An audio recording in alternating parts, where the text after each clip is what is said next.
Hey everyone, off the Mike Sports Network here. Vengeance Day happened on Saturday night. A lot of significant stuff happened on this show. We have a new women's North American champion in Stephanie Vaquer, which is awesome. Stephanie is just fantastic. The women bookended the show here, which is awesome. They opened the show, Fallon Henley versus Stephanie Vaquer in the women's North American title, and then at the end of the show, you had a fatal four-way for the NXT Women's Championship between Cora Jade, Roxanne Perez, Julia, and Bayley. Believe me, I got some things to say about Bayley later on because Bayley's been working people, and if you don't appreciate Bayley, you better start appreciating her. But Julia retains, in addition to Stephanie Vaquer winning the women's North American title. The show's about to go off the air, and out comes the juggernaut Jordynne Grace.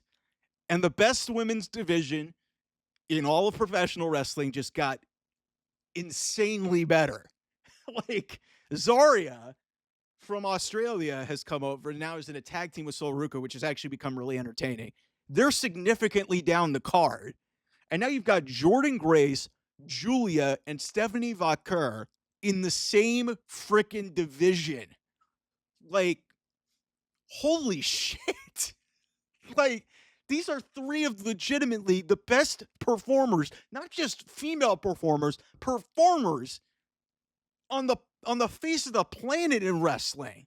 They are all in the same company on the same show. How in the hell Shawn Michaels is like a freaking kid in the candy store? Like, holy shit, this women's division in NXT, which is supposed to be the developmental product, has lapped even the main roster in its own company, and any other company who's trying to compete with them. Like, this speaks volumes for Jordynne Grace and some people are going to be like, oh, she should be on the main roster. Guys, do you realize how insanely talented the NXT women's division is? They can't get rid of Roxanne Perez fast enough, and she may be the best NXT women's champion of all time, but she's going to go to the main roster, and she's been ready. She's not even 20. I think she's 23 years old at this point. Cora Jade's in her early 20s. Like, holy shit, the level of talent in this division, and to close your show and bookend your show with your women, first of all, that's a message to women who are aspiring to be performers in professional wrestling. You need to go to NXT. You need to go to NXT. It's no longer a death sentence.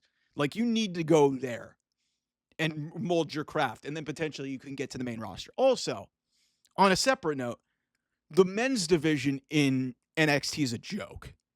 Trick Williams lost tonight to Eddie Thorpe.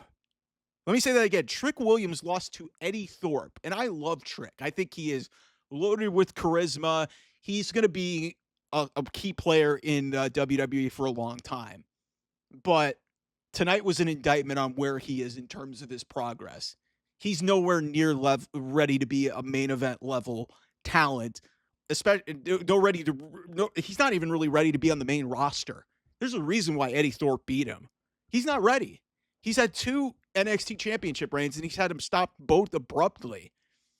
Like, Obafemi is great, but look at what, like, they weren't even the main event. Him against A-Town Down Under. Like, they're still trying to figure out their men's division. The women's division is what is selling NXT right now.